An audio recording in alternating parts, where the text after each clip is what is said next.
The rain was coming down in sheets, slapping hard against the windshield like a warning. Street lights blurred in the downpour as Sarah Mitchell squinted through the streaked glass.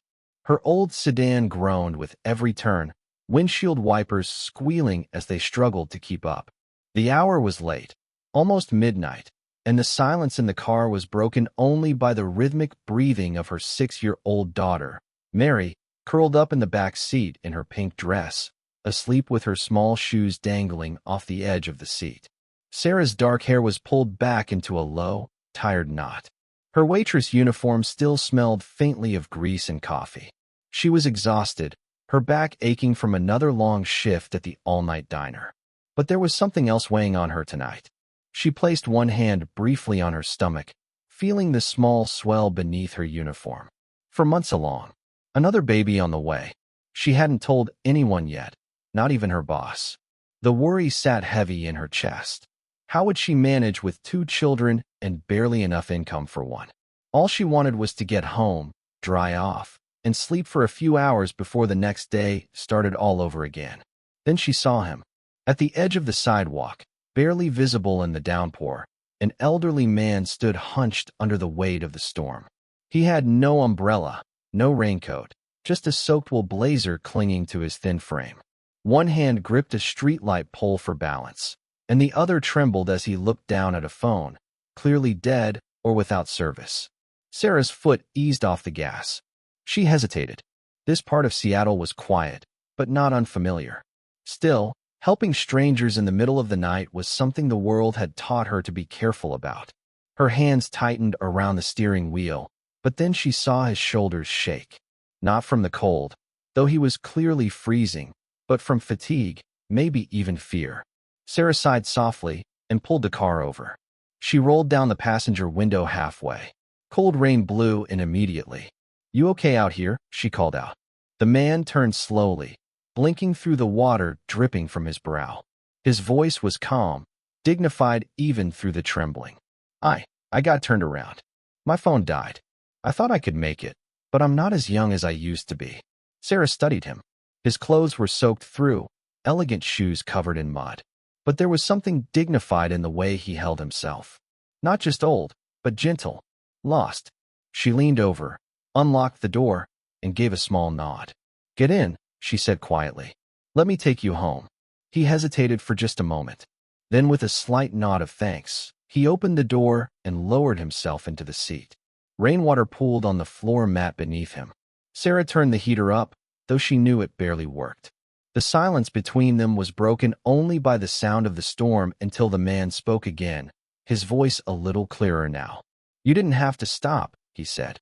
"I know," Sarah replied, keeping her eyes on the road. "But I couldn't just drive past someone's grandfather melting in the rain." That earned a faint chuckle. "George," he said after a pause. "My name is George." "Sarah," she responded. "And the sleeping beauty in the back is Mary." George turned slightly, smiling at the little girl curled up peacefully. "She reminds me of someone long ago," he said softly.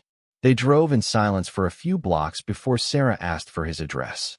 When he gave it, her eyes widened slightly. It was in one of the most affluent neighborhoods overlooking Lake Washington. Still, she said nothing. As they approached the gated street, she followed his quiet directions until they reached a stately brick home nestled behind trimmed hedges and glowing porch lights. The rain had not let up. Sarah parked and glanced at the walkway. A wide puddle had formed just in front of the steps. George made a move to open the door. "Wait," Sarah said gently. She stepped out first, despite the ache in her lower back and the exhaustion pulling at her limbs. She dashed around the car and opened his door. Then she carefully led him around the puddle, her hand under his arm to steady him. She walked him up to the front door and didn't leave until she saw the lights turn on inside. George turned to her before stepping in. His eyes, though weary, were kind. "You never asked who I was," he said softly. Sarah shrugged. Didn't seem important. He smiled, deeply moved. Sarah nodded once, then turned and walked back to her car, rain soaking her hair, the faint glow of the porch light behind her. It had been a long night, but for the first time in a while, Sarah felt like she had done something right. The morning came far too soon. After getting home close to 2 a.m., Sarah had only managed a few hours of restless sleep. Her bones still ached from the long shift, and the storm still echoed faintly in her ears. The soft snores of Mary in the next room were the only comforting sound as she shuffled around her small apartment, half awake. She stood in front of the bathroom mirror for a moment, looking at her reflection, dark circles under her eyes, hair falling loose from yesterday's knot. She lifted her shirt slightly and looked at the small bump. In a few months, everything would change again. Fear and hope mixed in equal measure. By 6:45, she was out the door again, clutching Mary's tiny hand and a pink umbrella. Mary, in her signature pink dress and matching backpack, gave her mom a sleepy smile as they walked through puddles toward the local daycare. Sarah kissed her forehead, lingered a little longer than usual at the door, and then sprinted back to her car. She was already late. The diner where she worked stood on a busy corner of Capitol Hill, small, greasy, always a little too loud. Sarah had worked there for 5 years. She knew the menu by heart, could refill coffee without looking, and had smiled through sore feet more days than she could count. She burst through the back door of the kitchen, wet hair plastered to her forehead, her uniform still damp from yesterday's storm. Her apron was bunched under one arm as she tied it in a hurry. She was 15 minutes late. Mitchell, the manager's voice snapped like a whip across the kitchen. Sarah froze. Dennis Porter, the manager, was standing by the counter, arms folded tightly across his chest. His eyes were already narrowed. "I warned you," he said loudly enough for the customers to hear. "I know. I'm so sorry." Sarah rushed forward, breathless. "There was this man last night. He was lost in the rain. I couldn't just." Dennis raised a hand to silence her, the corner of his mouth curling. "Save it," he said. "You think helping someone gives you a pass to stroll in whenever you like? This is a job, Mitchell, not a charity." She lowered her eyes. "I've never been late before. Please." "It was just." "I said save it," he barked. "You want to tell sob stories? Go to church. You're done here." There was a silence. Even the sound of the sizzling griddle seemed to pause. Customers turned to look. One woman in a booth put down her fork slowly. Dennis stepped forward, voice rising with theatrical flair. "You think good deeds pay bills, Sarah? Kindness doesn't fry eggs or clean booths. You've been warned. Get out." Her mouth parted slightly, stunned. "I've worked here 5 years." "Exactly," Dennis snapped. "And in 5 years, I've seen people who actually take the job seriously. Hand over your apron." Sarah untied it slowly, her fingers trembling. She laid it gently on the counter, refusing to let him see her break. She turned to leave. "Wait," Dennis added with a mocking grin. "Try not to be late to your next charity gig." A few customers chuckled under their breath. Others looked away, uncomfortable. Sarah walked through the front of the diner, past the booth she'd served for years, past the coffee station where she always kept extra sugar for the regulars. She didn't notice the elderly man sitting alone in the far corner booth, watching quietly behind silver-rimmed glasses. George Fairchild stirred his tea slowly, his gaze fixed not on the menu, but on Sarah's retreating figure. Outside, Sarah paused under the diner's awning. The sky was overcast again. Her shoes were soaked through, her hands clenched at her sides. She placed one hand on her stomach, feeling the small life inside her. She had done the right thing last night. She was sure of it. But today it cost her everything. Behind the glass, George reached for his wallet, placing a generous tip on the table. Then, without a word, he rose and walked toward the exit. His eyes followed the woman in the rain. The story was just beginning. It was nearly noon when the knock came. Sarah stood at the sink, rinsing a spoon, still dressed in her faded jeans and a loose gray t-shirt that accommodated her growing belly. Mary was coloring quietly at the small kitchen table, humming to herself, oblivious to her mother's worn expression. The knock came again, firm, but not forceful. Sarah wiped her hands on a dish towel, hesitant. No one ever came by unannounced. She opened the door. A man stood on the porch, tall, early 30s, clean-cut with a calm presence that caught her off guard. He wore a navy coat, rain still clinging to the shoulders. His eyes, a shade of thoughtful blue, met hers directly. "Miss Mitchell?" he asked. "Yes," Sarah replied, cautious. I'm Ethan Fairchild. My father is George. She blinked. It took her a moment. The man from the storm. He gave a slight smile. That's the one. Sarah stepped aside, unsure whether to invite him in or not. Ethan didn't move forward. I hope I'm not intruding, he said, glancing past her at Mary, who was now peeking from behind her coloring book. I just wanted to say thank you. My father told me everything. What you did for him. It meant more than I can explain. I really didn't do much, Sarah said quietly. Just gave him a ride. Ethan shook his head. You saw someone struggling and helped without asking anything in return. That's rare. Sarah folded her arms slightly, unconsciously protective of her stomach. Is he okay? He is now. Ethan nodded. But he's had a rough few months. He recently came home from a hospital stay, and truthfully, he's been quieter than usual. More distant. He took a breath before continuing. He asked me to come find you. Said he wanted to invite you and your daughter for lunch, and he hoped you might consider working with us, just part-time. Sarah raised an eyebrow. Doing what? Nothing medical, Ethan quickly clarified. He doesn't want a nurse. He wants someone kind. Someone who will sit with him, help with tea, maybe read to him, remind him to take his medication. Light things. He says being around you made him feel human again. Sarah hesitated, glancing at Mary, then back at Ethan. I appreciate it, but I don't have the credentials for something like that. Ethan's voice softened. You don't need a degree to make someone feel cared for.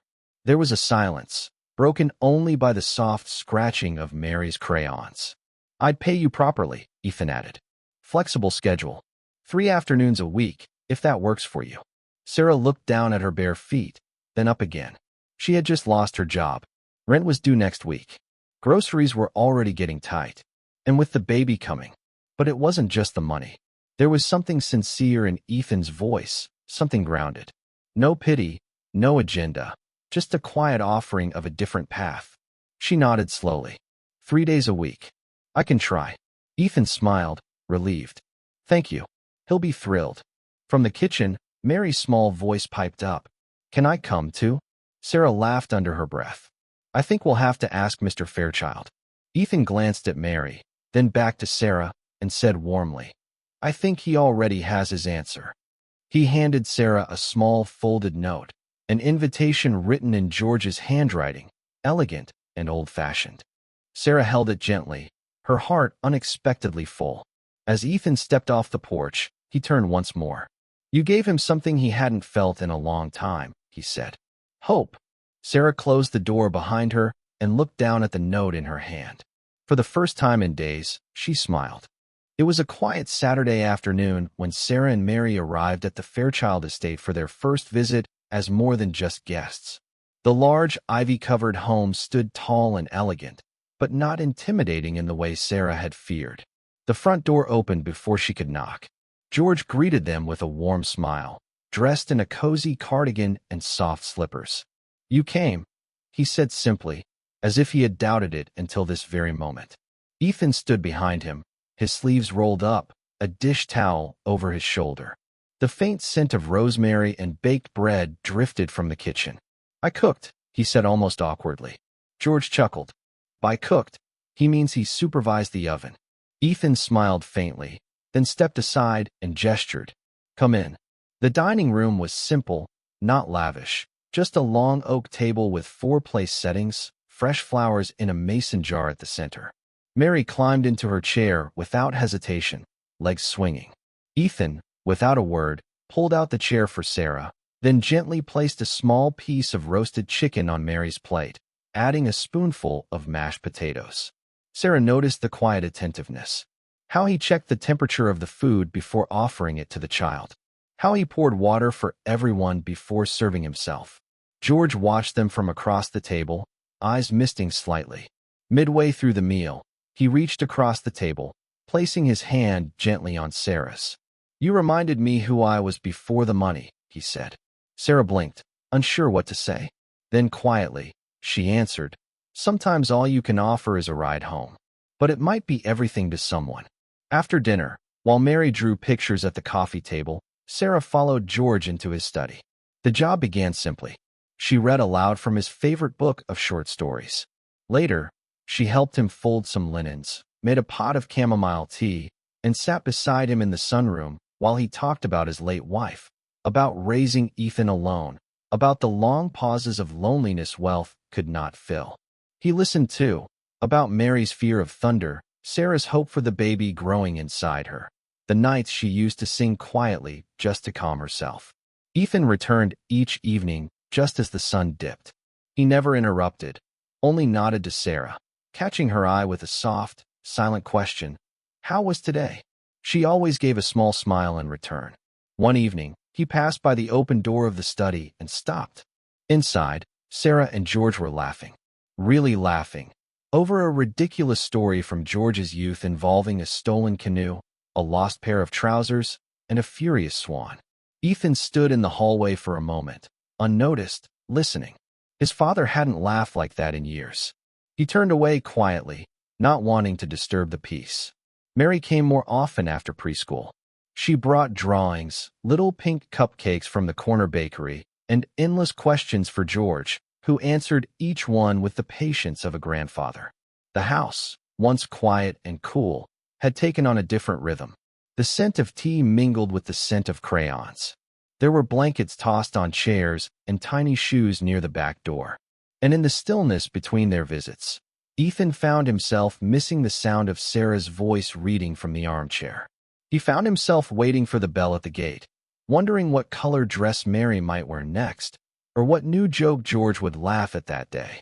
Something had changed in the air, not all at once, but gently, steadily. And for the first time in a long time, the Fairchild house no longer felt like a museum of memories. It felt like a home.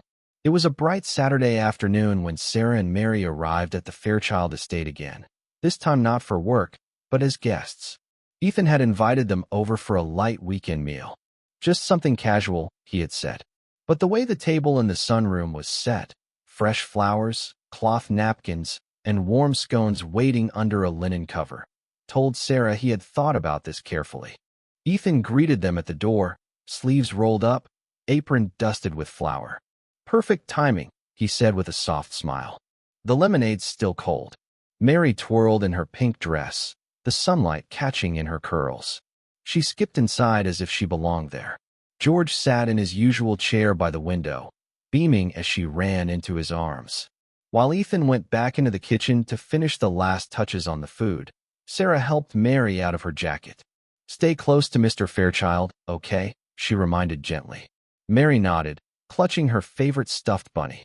Moments later, Mary wandered into Ethan's study with George following slowly behind her. The room smelled of old books and cedarwood. It was lined with shelves and treasures from another time. Mary's curious eyes sparkled. On the desk stood a small wooden box, simple but polished, with tiny etchings along the side. Mary reached up and gently touched it. The lid was loose. Her fingers slipped. In one quick moment, the box fell to the floor. It cracked open and a string of worn greenish-blue stones scattered across the hardwood with a sharp, brittle sound. George froze. Mary gasped. "I didn't mean to," she whispered, eyes wide. Ethan heard the sound and rushed in, drying his hands on a towel. His steps slowed the moment he saw what lay on the floor. The beads. The broken string. The empty box. He stopped mid-step. His expression shifted, not anger, but something else. Something deeper. He knelt slowly and picked up one of the beads, holding it between his fingers like something sacred. His voice, when it came, was calm, but low. "It's okay." She didn't know.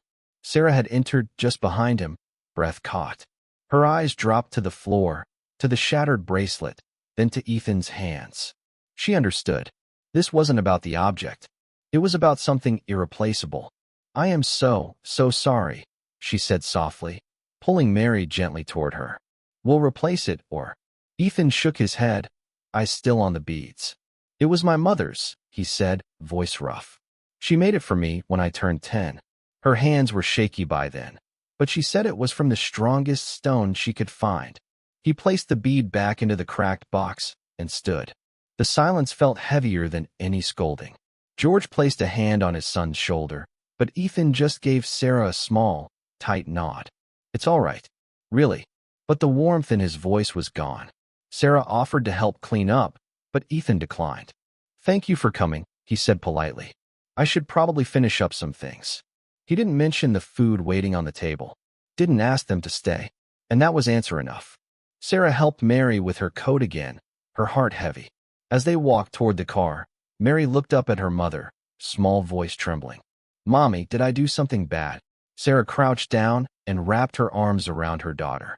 She felt the baby move inside her, as if responding to her heartache. "No, sweetie," she whispered, stroking her hair. "You just didn't know? It was an accident."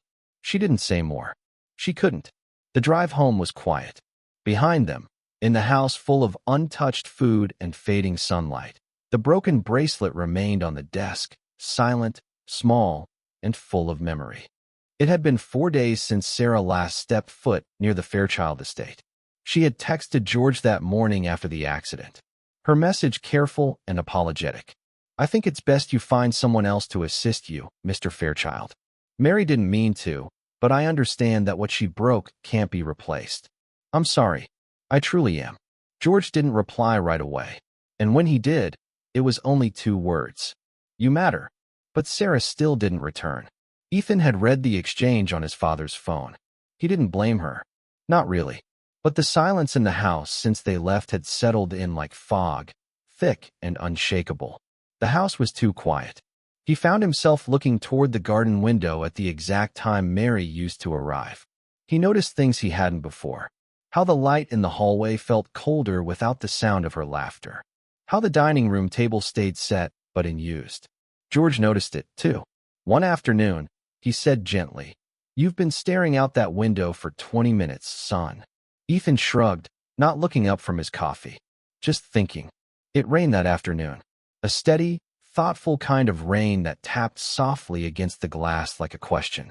Meanwhile, in their small apartment across town, Mary sat cross-legged on the living room rug, threading small plastic beads onto a stretchy string, her tongue stuck slightly out as she concentrated.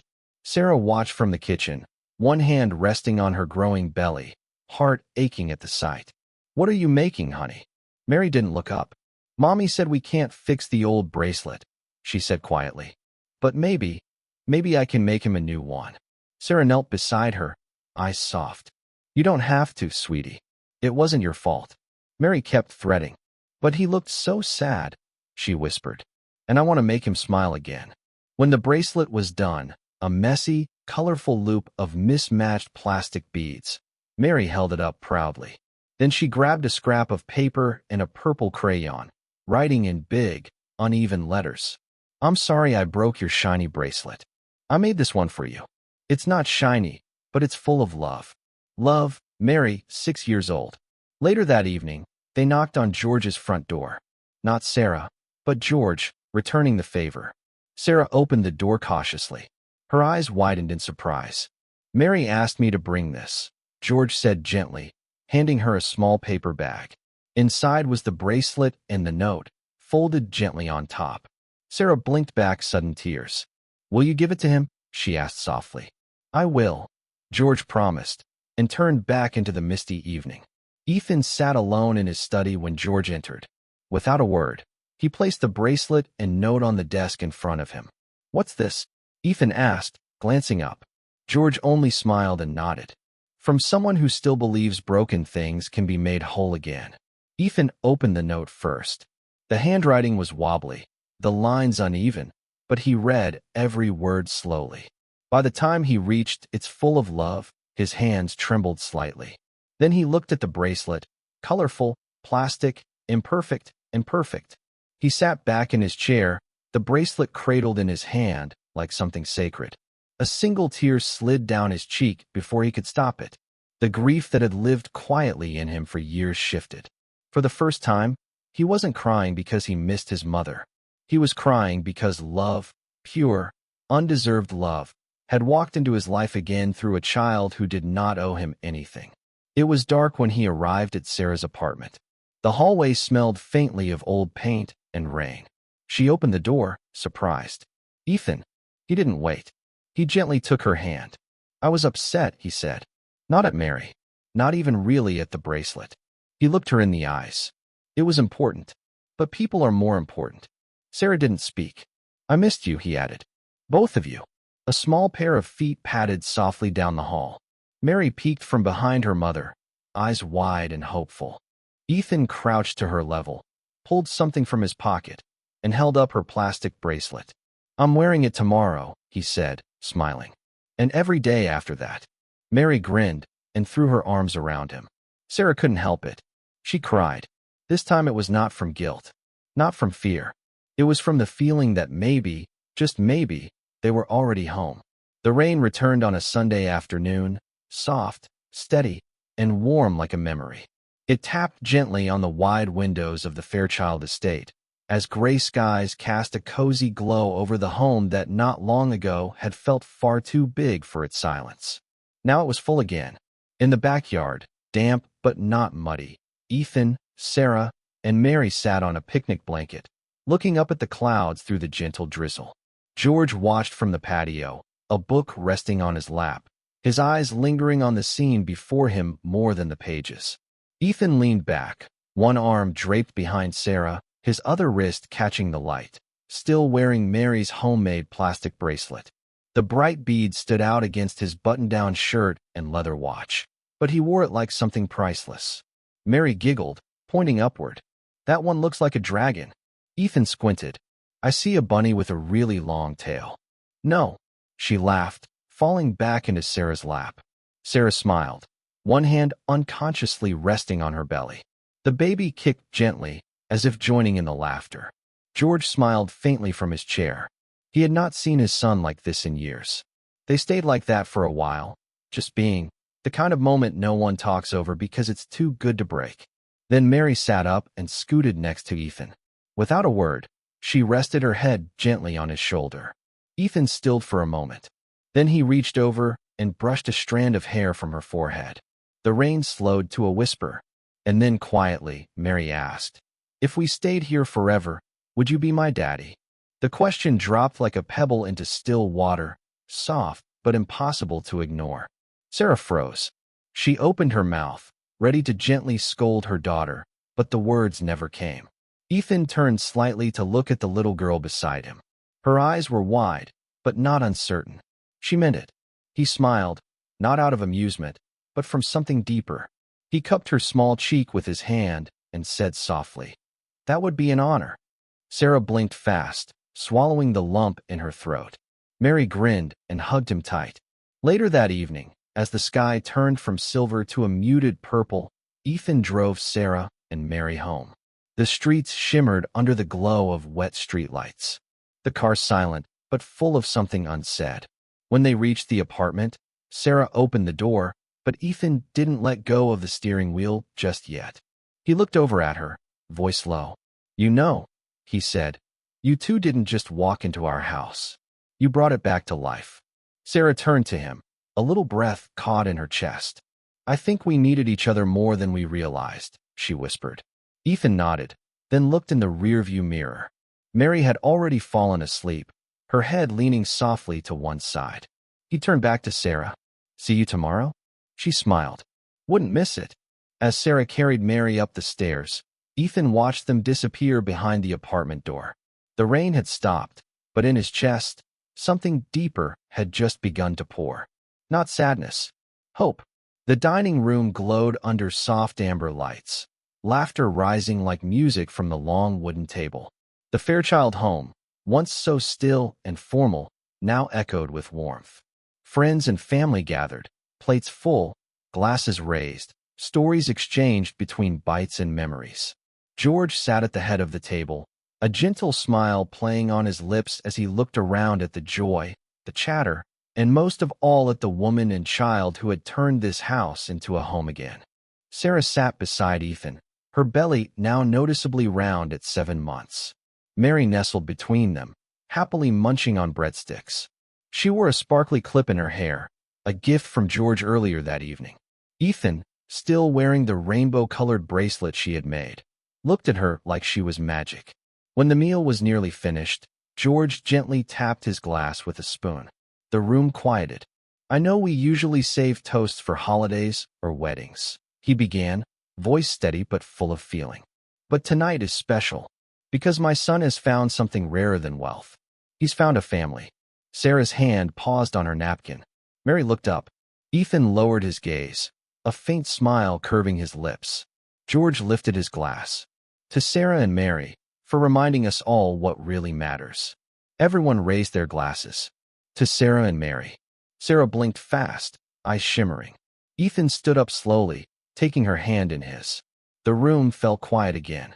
He looked at her, voice sure and soft. You walked into our lives during a storm. You helped my father when no one else would. You brought light into a place that had grown dim. Sarah's lips parted. Her breath caught. Ethan continued, you changed our lives. Let me spend the rest of mine making yours better.